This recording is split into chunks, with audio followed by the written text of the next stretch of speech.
ninyo. Kung ano man po ang mga kalamidad, hindi po namin kayo sinisingin. So, at the expense of the co po yan.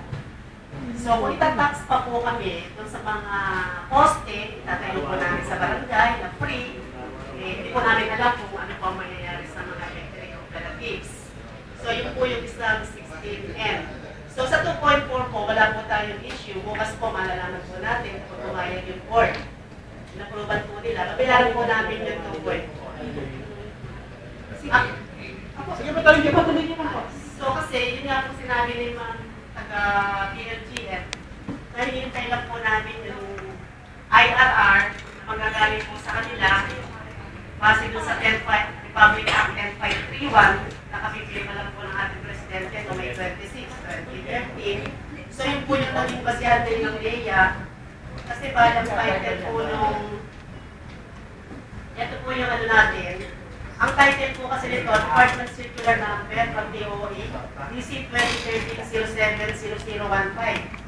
Prescribing the implementing rules and regulations of Republic Act No. 10531, otherwise known as the National Electrification Administration Reform Act of 2013. So, ang NEA po ngayon ay binigyan ng malaking power ng ating Presidente para mag-supervise sa mga electric cooperatives. At ito po naman yung sa incentives of ECs, ang babasahin ko talaga po yung may DLGF. To avail of the preferential rights granted to cooperatives under Republic Act No. 7160, otherwise known as the Local Government Code of 1991, and other related laws.